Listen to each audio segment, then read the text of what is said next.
nitaunga yeye mkono without any condition. Sifuna akiwa strong ni furaha yangu.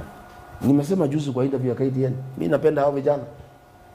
Hata nimempigia leo nimemwambia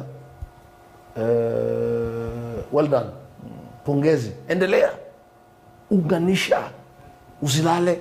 You know wale ambaye tunataka Ruto waende nyumbani. Ni furaha yetu tukiona watu wakiunganishwa.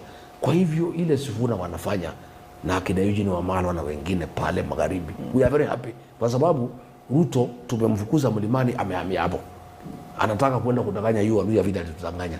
Kwa hivyo tukiona Sifuna na wengine wanafunga, sisi ni furaha yetu. Lakini mpango wenu haswa ni nini? Kwa sababu President Ruto anasema hamna mpango. Sasa, hata akili amesema. Sasa si yeye tunashindana na yeye. Mpango yetu ya kutoa yeye anashughulikia nini? Sasa yeye tunataka kumtoa. Anataka kutu advise vile tutamtoa. Relax, kama anaona hatuna mpango, mbona anaongea juu yetu kila siku? Kama sisi hatuna mpango.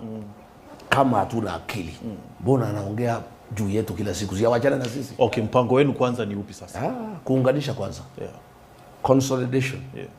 Kila mtu aende kwake aunganishe watu yake. Mimi mlima nimemaliza. Ni kelele kidogo ya Ruku nimekuja hapa kuangalia iko kama iko shida. But I'm satisfied, there is no problem. Lakini pia nimesema hii Meru nitakuja. Ruto akija leo, kesho nakuja. Kama alikuwa amepanga kuja jana, ndio nilikuja leo. Akija akidanganya watu, mimi nakuja naambia watu ni uongo. So nikwambie yeye anasema hatuna akili. Anasema nyinyi kama national threat. Wachana na huyu mtu, acha nikwambie ndugu yangu. Ruto amefika mwisho. Kazi yake sasa ni kulia. Kama sisi hatuna akili, anashughulika na sisi kwa nini? Wewe unashughulika na mtu hana akili? Kama hatuna plan, what is his problem? Si akae tu achaguliwe kama hatuna plan, hatuna sera, hatuna akili. Why are you bothered with somebody who has no brain? See, you forget about him. He should not even know we exist. That man is very worried.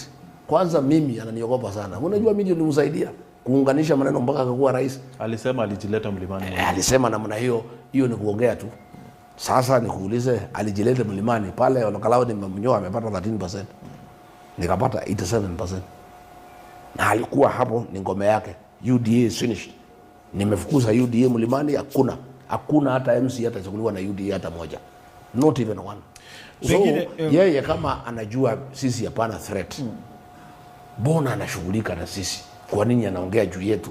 Kama sisi ni bure vile anasema na hatuna akili. Si aende afanye kazi na halale akingojea kuchaguliwa. Lakini hawezi lala. Sasa Sifuna ameenda jana.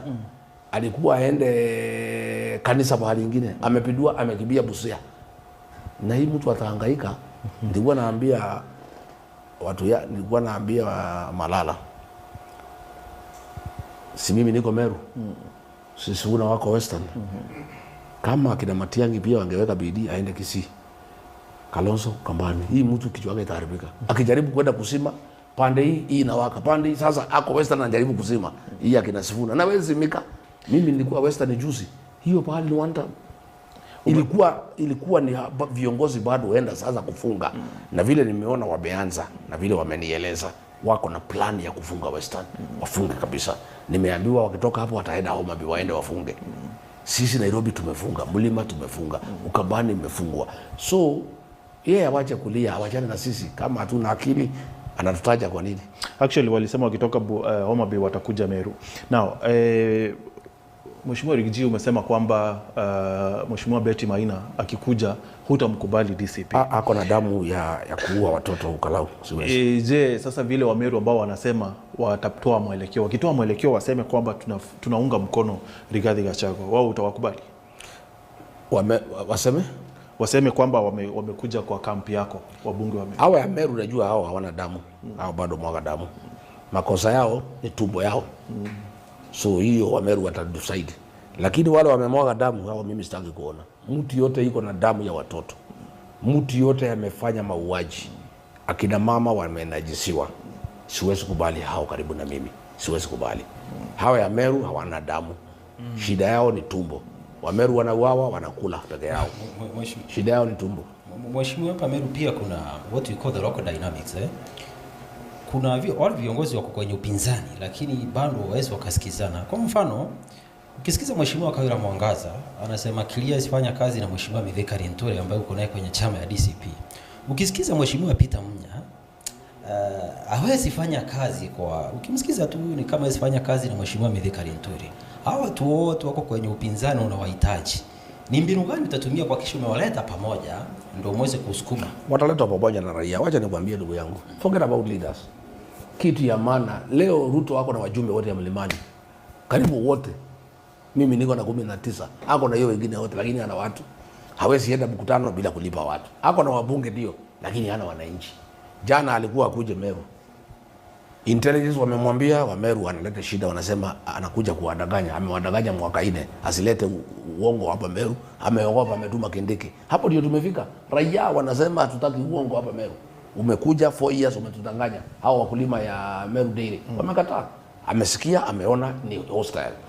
Wacha nikwambie, hao wananchi wote watatuunganisha at the right time. Raia ndio wenye kusema hasa hapa Mlimani. Unajua watu ya Mlimani si kama wengine. Hawafuati viongozi.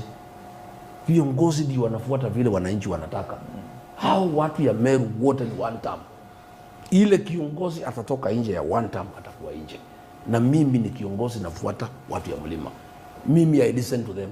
Ile siku alikuwa anataka Ruto, nilimwambia Uhuru Kenyatta, hii watu wanataka Ruto. Akanipiga sana. Hapana wewe fuata vile mimi nasema, nikamwambia hapana. Mimi nafuata raia. Mimi ni mtu ya kufuatanga raia. Hao watu ya Meru wote ni one term. Kiongozi wote atakuwa one term, atapotea. Unasikia? Kawira ni kiongozi wetu na mimi nilisikia vibaya sana alipotolewa.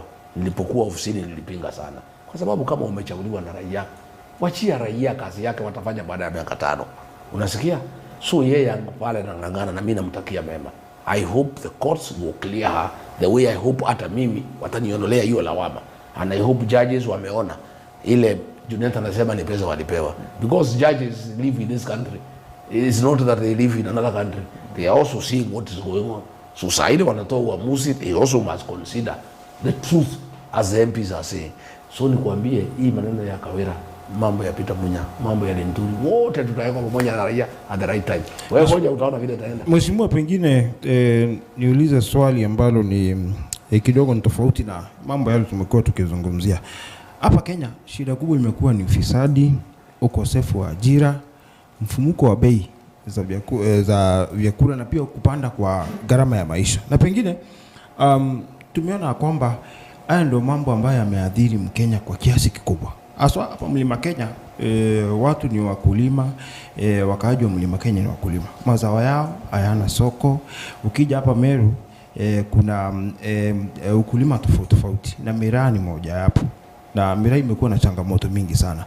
Pengine ukichaguliwa kama ambaye atapeperusha bendera ya upinzani na ukuwe rais, masuala ya ufisadi, ukosefu wa ajira kwa vijana, mfumuko wa bei, ongezeko kwa bei za mafuta na pia kuharibika kwa uchumi, mtashughulikia vipi? Umesema ukweli, shida ya Kenya ni ufisadi. Umesikia nikisema leo hapa Nyanyuki ile programu ya jeshi ya Uingereza imetolewa Kenya, imepelekwa Tanzania kwa sababu Ruto na watu yake walikuwa wanauliza hongo ya 3 bilioni. Wazungu wamekataa. Wamepeleka Tanzania. Hiyo programu ilikuwa imeandika watu 500 pale. Watakuwa wana kazi. Hiyo programu ndio imeinua hiyo city ya Nyanyuki. Watu wamejenga manyumba, mahoteli, nini. Iko mambo mingi sana ilikuwa inaendelea pale kwa sababu ya ufisadi. Hii shida tuko nayo yote Kenya ni ya ufisadi. Wacha nikwambie ndugu yangu. Samaki inaoza kutoka kwa kichwa. Njia ya kumaliza ufisadi Kenya ni kuchagua kiongozi ambaye si mfisadi. Huyu Rigathi Gachagua ako hapa. Kwa ile miaka 2 alikaa kwa ofisi. Kama alihusika na ufisadi, saa hii angekuwa kotini. Unaona hiyo anajaribu kunitafutia makosa ile wanasema ni ukabila. Evidence hakuna. Hata ukabila hata kama iko is not a criminal offense. Kama mimi nilikuwa nimefanya ufisadi anywhere in the country, leo ndio wangekuwa akinilima naye na hata kunifunga. Hakuna mtu anasema Rigathi Gachagua ni mfisadi, ali-influence anything anywhere. Wanajaribu kuleta mambo ya familia. Ati wao sijui ndugu yake, mambo ya ujinga. Kwa sababu mambo ya families wako na mambo yao wanatatua kifamilia. Hata rais alikuwa ameingia hiyo ujinga. Alikuwa ameita watoto wetu, anawapatia pesa, uharibie huyu jina nini. Hiyo watoto wameenda nyumbani, wamekemewa na watu mpaka wameenda chini. Hata siku hizi achukue simu zao. Aliona pia ni ujinga. Mimi sijahusika na ufisadi,